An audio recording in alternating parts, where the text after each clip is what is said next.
What we're actually searching for is to be in communion with our own soul and our own spirit and feel safe inside of our bodies and be grounded in our own inner knowing and our intuition. And when we come from that place, that is when we actually can manifest the things that we want, but it's not empty. You can actually feel it. We're back, baby, with a brand new season of the It's Fucking Spiritual podcast. Join us each week as we have unfiltered conversations about how to transform your life. Our mission is to usher in a new era of spirituality where you don't have to be all love and light to live a life of alignment. Here, we honor all of it, the profound and the profane, the magic and the messy, and all things that make you human. So let's discuss the truth behind transformation and be unapologetic in our evolution. From manifestation to money, embodiment to energy, and all taboo topics, nothing is going to be off limits. Are you ready to live a life that feels just as good as it looks? Let's get fucking spiritual.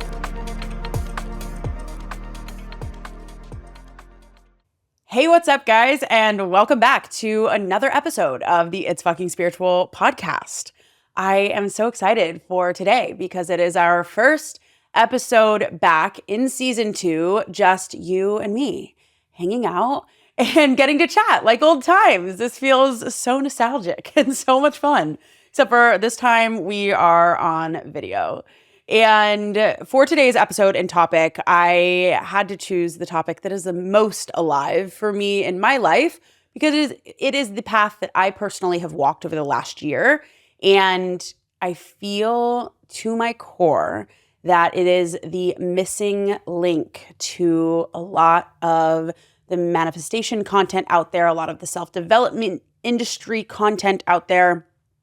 And it is the thing that might be missing for you in your own practice, in your own life, and on your own journey to creating what it is that you desire and manifesting the life of your dreams. So, what we're going to be talking about today is the missing link that I personally uncovered, and that is somatic work.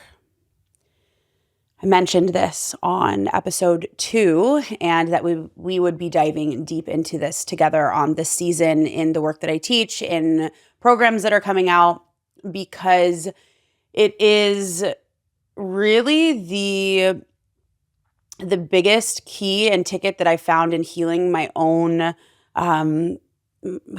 wounding and really beginning to feel a sense of safety in my body, feel a sense of calm, feel a sense of groundedness, feel a sense of being able to feel actually again in my life. And there's so much importance on creating a regulated nervous system and being able to feel and have the capacity to feel and be able to actually come from a grounded, whole, worthy, true, authentic place. And maybe a lot of you will relate to this.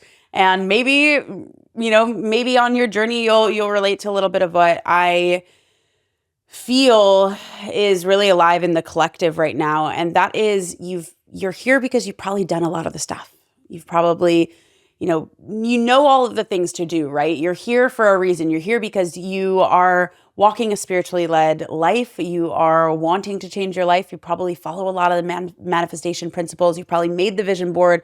You've probably tried the affirmations. You've probably done the meditations, subconscious reprogramming. Maybe you haven't, right? Maybe you're new to it. But you're somewhere on that path of kind of having an awareness or really having an awareness of the things that you are supposed to or should be doing. And for a lot of people, and I'll speak for myself, what can end up happening is one of a few things. Number one, you can manifest the things that you want, but you can't actually feel it, which is what happened to me.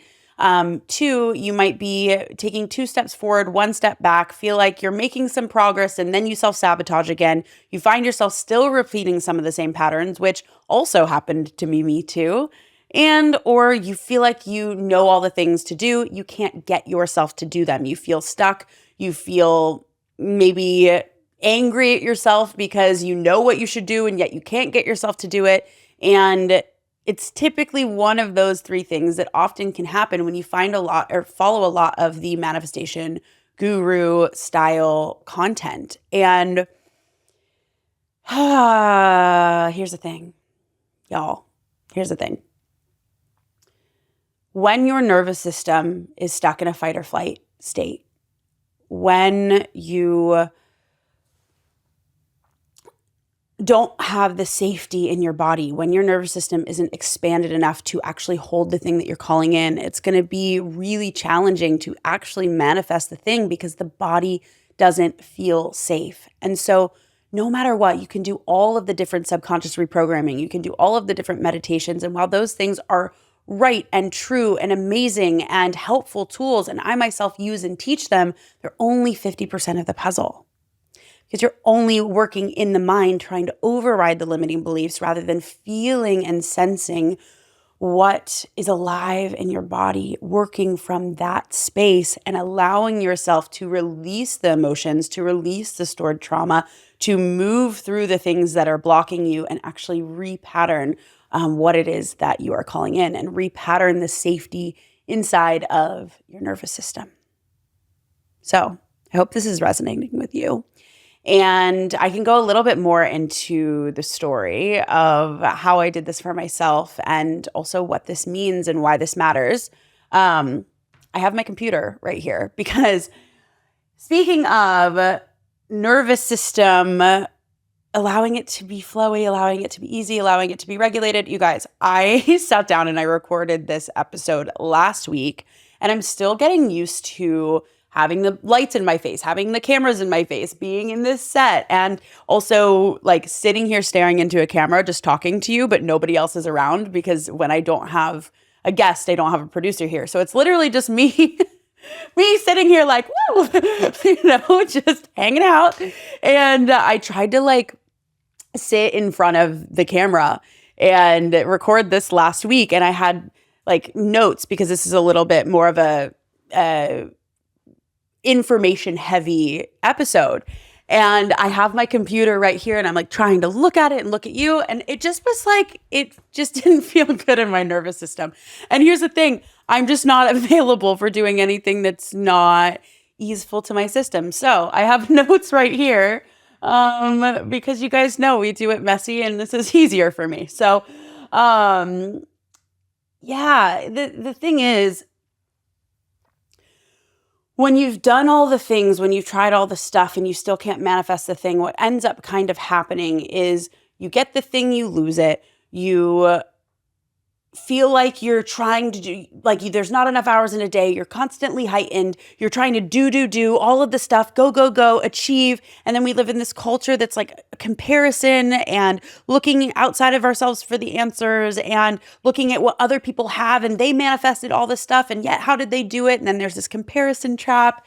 And there's a lot of look at me marketing of like, look at all the things I've manifested. And like, you can too, if you do these 3 steps. And like, I don't know, you guys, I'm just over it. I'm over it. And I've certainly been guilty of that in my own life. I've certainly manifested a lot of the stuff that I wanted. I mean, shit, we're sitting here in a set in the house that I once had on my vision board. But what I will say to you is that getting these things without a regulated nervous system, at least for me personally, I couldn't feel it. And I talked about this in season 1. If you're new here, definitely go back and listen to some of those episodes. They're great content, great information. And my energy is so different now, which is really fun to see the transformation from really walking the embodiment of this work. But a year and a half, 2 years ago, I remember was the first time that I had really had a big life shift of like, I really changed my financial reality. I had my first big launch. I had I had launched the podcast. I had a lot of the things on my vision board that I once wanted. And I remember not being able to feel it. And that was my entrance into nervous system regulation. And it was, a beautiful segue and doorway into really understanding that there was something greater here for me to explore. But still, I had a whole nother year of pushing, achieving, doing, still living in that fallacy that when I would get there, then I'd find the thing, or then I would feel better, or I would feel really good. And yet like I would still see certain patterns coming up for me, and like, oh, once I get there, then my patterns won't arise. And here's the thing, the more that you expand, your patterns come with you. Just like money isn't good or bad, it's what people do with it, right? Like, when you have a big business, it's not all of your patterns will come out. When you have more money, all of your patterns will come out. When you're in a deeper conscious relationship, all of your patterns will come out. And your nervous system and what your nervous system is calibrated and regulated to will be what it will create your default of your operating system. So a lot of times when we've gone through traumatic experiences, and this can be big T trauma, little T trauma, it can be as little as, being put into a fight or flight state on the playground when you were 6 years old because somebody made fun of you. That can be held in your cells, or it can be when your parent invalidated you when you were 10, or it doesn't have to be any of the really big T traumas. Like, I've had big T traumas. You guys, if you know my story about my dad being killed in a freak accident when I was 16, right? That's a really big T trauma. But what I uncovered over the past year is actually my little T traumas, my little insidious traumas, also played just as integral of a role in my self-sabotage in my later years and in my adult life, because it was little micro traumas over time that that patterned my psyche and patterned my body in a certain response pattern. So what can happen is we go throughout our life and we have these little micro T traumas. And when I say trauma isn't what happened to you. I believe Gabor Mate is the first person that said this. Trauma is not what happened to you. It's what happens inside of you as a result of what happened to you. So just because you and Sally had the same exact event happen, you might be affected way different than Sally, right? Because it's what the way that you actually processed it in your own psyche and in your own being. And some people can be way more energetically sensitive to certain things and carry so much more in their body, whereas others may not. And for me, I am one of the sensitive little empath babies. And I have been, I've held a lot and stored a lot inside of my body. And something that I did when I chose to walk this path this year is I did everything the opposite of what society encourages us to do, which was pause and be slow and calm my nervous system down and connect to my breath and stop pushing, stop forcing, stop doing, stop going. And when I stopped doing all of those things, the patterns began to reveal themselves. And you guys know, if you listen to the second episode, that I spent 3 months alone. And you certainly don't need to do this for your own healing, but it was something that allowed me to understand and embody and know what it means to somatically release emotions inside of the body, which I think is a really beautiful vantage point to now have, because I'm not coming from a place of I took a course and I certified myself in this thing, so therefore I can help you in somatic sessions. It's not that. It's that I actually really walked the embodiment of this work for myself, and I released stored emotions and traumas for myself, and I understand what that did for my being. I understand what that did for my energy and my frequency and my ability to be grounded in my own spine and my ability to be grounded in my own knowing. And what I realized is that it's not the manifestations on the vision board that we're after, although we can have all those things, right? It's not the big house. It's not the cars. It's not the dream person. It's not all of the checking of the boxes. I want this amount of money. I want this launch. I want these friends. I want all of these things to fill a void and a need for validation. What we're actually searching for is to be in communion with our own soul and our own spirit and feel safe inside of our bodies and be grounded in our own inner knowing and our intuition. And when we come from that place, that is when we actually can manifest the things that we want, but it's not empty. You can actually feel it. A lot of the ways that manifestation is taught is this idea of decide what you want, decide why you want it, to connect to the feeling of having it, affirm it every day, become and embody the person that you are meant to be in order to attract the thing. And all of that is true, but it's only like a small sliver of the whole pie that actually creates the thing that you want. And it's not popular to talk about it in this way. It's not popular to slow down. It's not popular to say, take more time. It goes completely against the way that the society and culture and how we are programmed to want the things now, to want instant gratification, to compare ourselves to XYZ. And the deciding what you want, deciding why you want it, yes, we need a roadmap. Yes, we need to know where we want to go. That's imperative and incredibly important.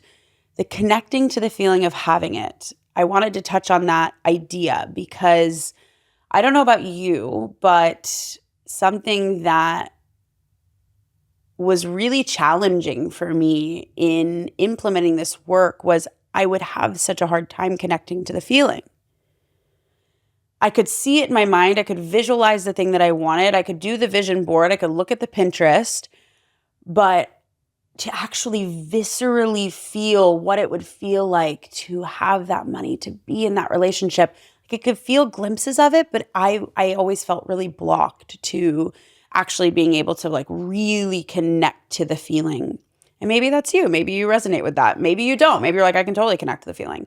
But for some of us, myself included, it can be really hard to actually connect to the feeling of having it. And a lot of times that's because there's so many blockages and we're not actually able to feel. We haven't allowed ourselves to feel. Our nervous system has been in a fight, flight, or freeze response and is either trying to go, go, go, or feels really stuck in a freeze and knows what you need to do but can't do the thing. And you can't actually allow yourself to feel the emotion because there's so many lodged emotions inside of the cells, the tissues, the DNA, the being that really get to be released, get to be processed, get to be repatterned, and you get to be reborn on the other side and then have so much more access to your ability to feel once you're able to actually create safety inside of your nervous system and your body and create safety to feel the things that maybe you haven't felt.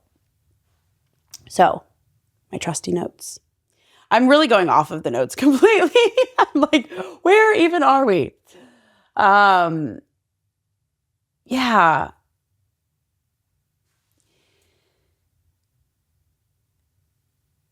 It's so important. It's so important to create from a regulated nervous system. Otherwise, you're going to create the things that you want. It's going to feel empty. Or you're not going to be able to create them and you're going to lower your self-esteem because you haven't actually done because you didn't know you had blind spots to the inner work and the things that were actually blocking you.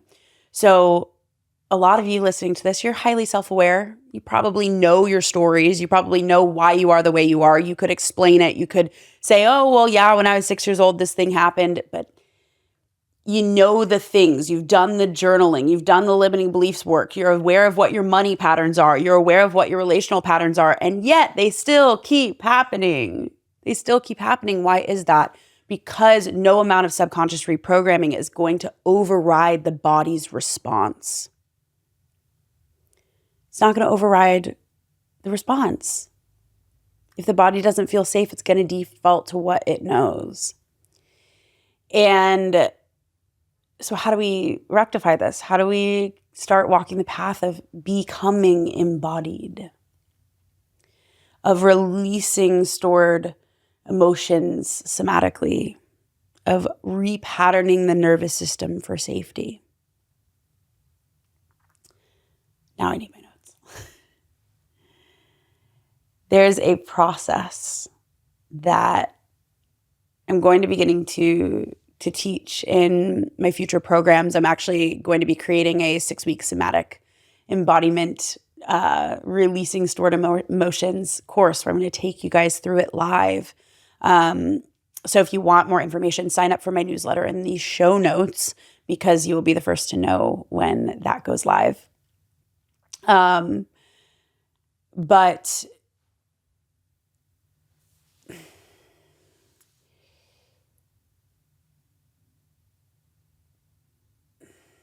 it's all about slowing down, tuning into the body, and understanding that by slowing down, you're actually speeding up the things that you desire. And the only way out is through. And when you're willing to actually walk through the fire and go through the tunnel and go through the work and look at the things and feel what you've never felt, that is when the thawing process will begin. So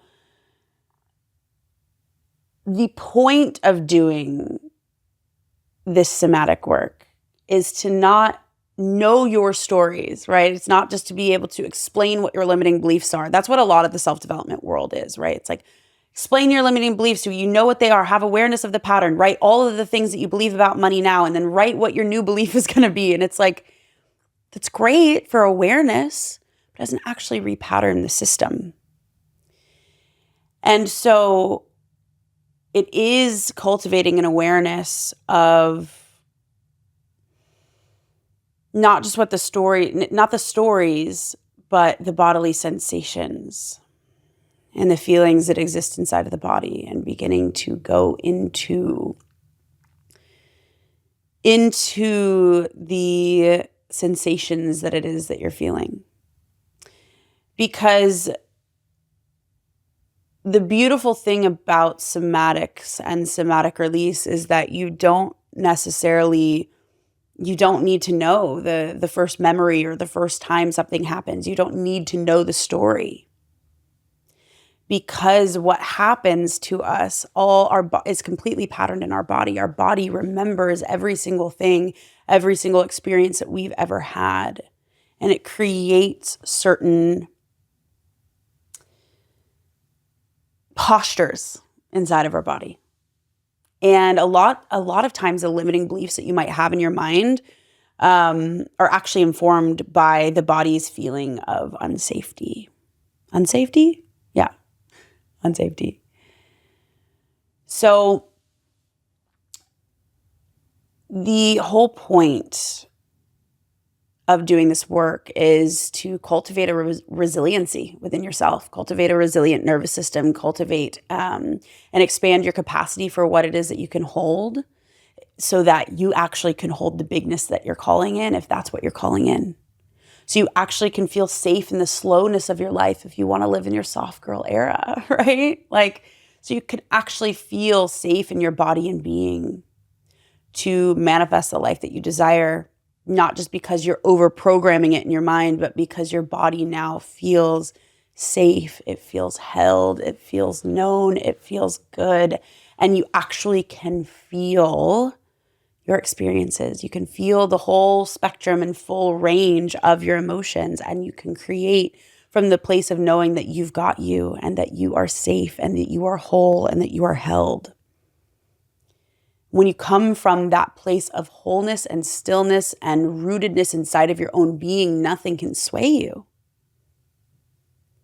Maybe we'll get, caught off track a little bit. We're human, right? We'll feel the things, but when you expand your capacity to actually hold emotion and sensation inside of your body, you're unfuckwithable. You're unfuckwithable.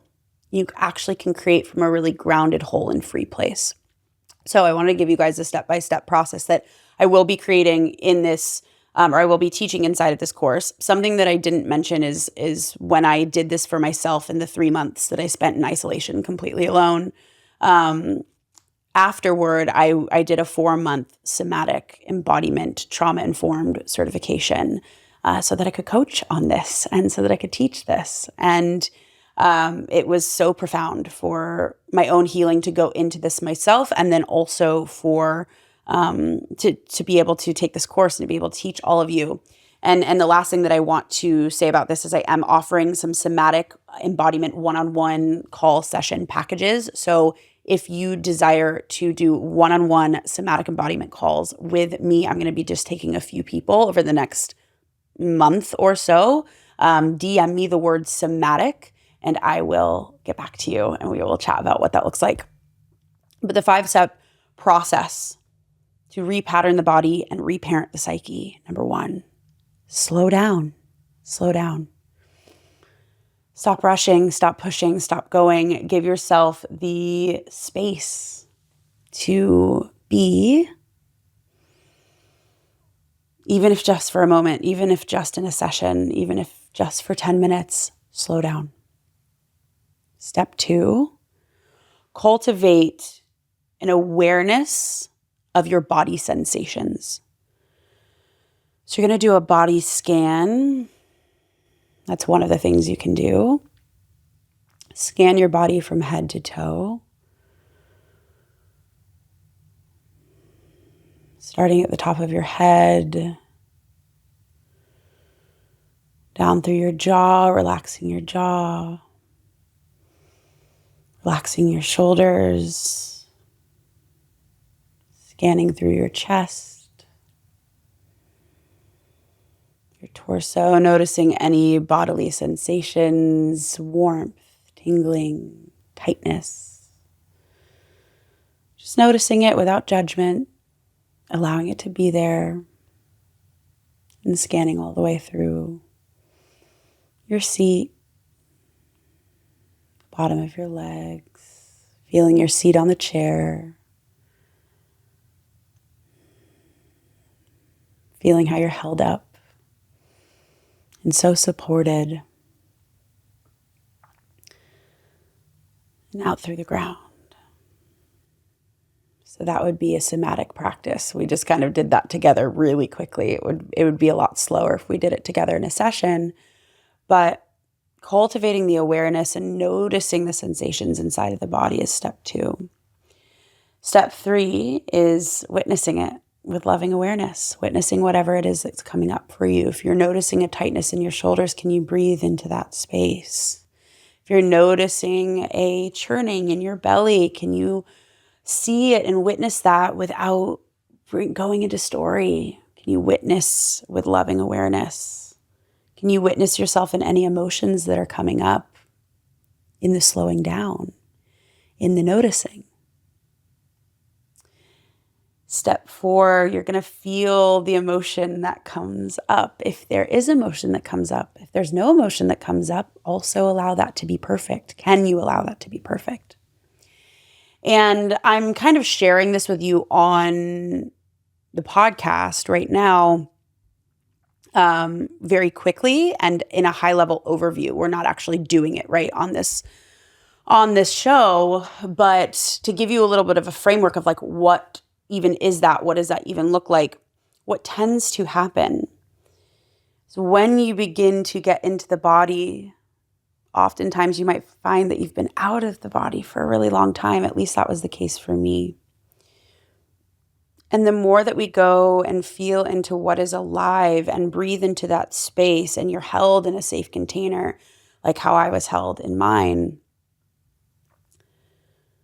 your body can start to feel safe to go there and start to process the emotions that are held in the body that maybe haven't been processed. And when you can go deep enough, you can begin to release those stored emotions, release those repressed feelings. And for me, at least, and I mentioned this on episode 2, is that I suddenly felt the emotions of being 6 years old. Felt the emotion viscerally in my body of being 10 years old. It wasn't like I literally became a 6-year-old, but my body became that 6-year-old version of me and released the thing that was blocking me. And when it gets stored in the body, it's just because that process didn't get to be completed in the moment. And that's why it gets stored and it's not actually complete. So the thing that you needed to do in that moment to complete that loop for yourself and come back into safety didn't happen. And so it becomes stored in the body, and then it plays out in our lives in the form of self-sabotage, in the form of being stuck and feeling like you can't make progress, in the form of feeling like you have to always make progress and be going all the time, and burning out your body and burning out your adrenals and burning out your nervous system in overdrive because it's not safe to be still. There's so many different ways that this can present.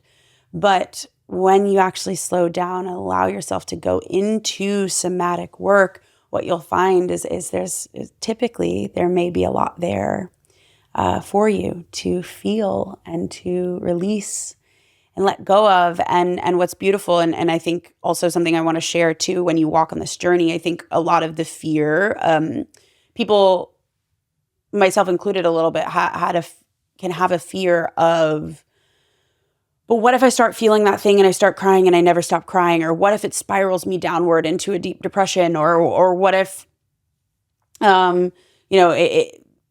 sometimes it can just be scary to feel. In my own experience and in my own studies and in being held with my therapist and in my somatic work and certification and honestly just from my own embodied experience and knowing, is that actually when we give ourselves the space to complete the thing that we never wanted to feel, something magical happens. It doesn't last forever. And it dissipates and it creates space inside of the body that can actually feel like freedom. And when we create space, that's when we can anchor in the new frequency, anchor in the new patterning, anchoring in the new identity. And that's when you can actually manifest. So step 5 is integration of the new embodied experience. When you feel the emotion all the way through somatically, you release it out of your body, then there's space for what it is that you're actually calling in. There's space for the true you. The true essence of your soul will fill up those cracks naturally without you having to do anything, because you already are whole, perfect, and complete. And when you're going back and retrieving those parts of your soul, sending them up to the light and allowing them to be felt and expressed and free, what they actually become is the true essence of you. It's magical. It's powerful. It is the greatest gift of my life now that I have this embodied knowing. And I just feel it's really, truly informed the depth of my teaching, the depth of understanding how to really manifest the things that you desire and manifest a life that feels just as good as it looks. So in step 5, that is only when that's the step where we bring in the cognitive meaning making and the cognitive mapping and where the typical manifestation steps start that are taught to the masses. That's much later in the process. Because at least for me and what I found from my own experience, and maybe this will be true for you, is that this piece was the missing link to actually becoming and embodying who I know I am at my core, and removing all of the yuckiness and the dust and the crap that was in the way of, truly embodying my real being and my real knowing. So I feel like I'm still getting used to these cameras and to how exactly I'm going to explain and teach this, because there's so much knowledge, so much information here, and just it's just been so powerful in my experience, and I'm still learning exactly how to share that. And I would love to hear your questions if this episode has you feeling like you still have questions that you want answered. You can scroll down, actually, if you're on Spotify, maybe on Apple too, and ask your questions there. You also can DM me at Rachel Gibbler and ask. If you are interested in somatic embodiment one-on-one sessions, DM me the word somatic.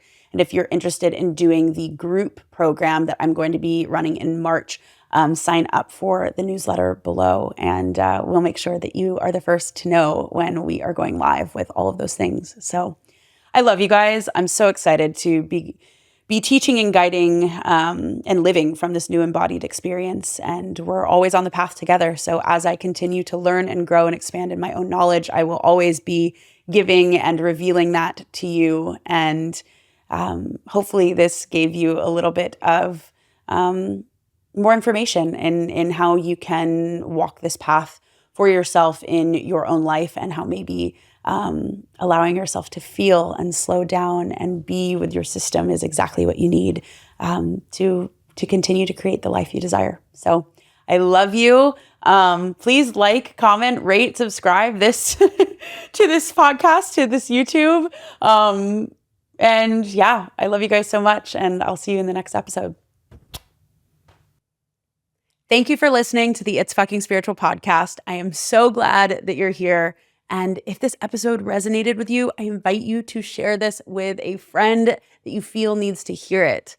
And if you are really feeling the love and support for this show, this podcast thrives off of your listens and your reviews. So I would love if you could leave us an honest review. We would love to hear your feedback, your thoughts, your questions, and it helps us get this podcast in the hands of more people and would mean so much to me to receive your support. So thank you.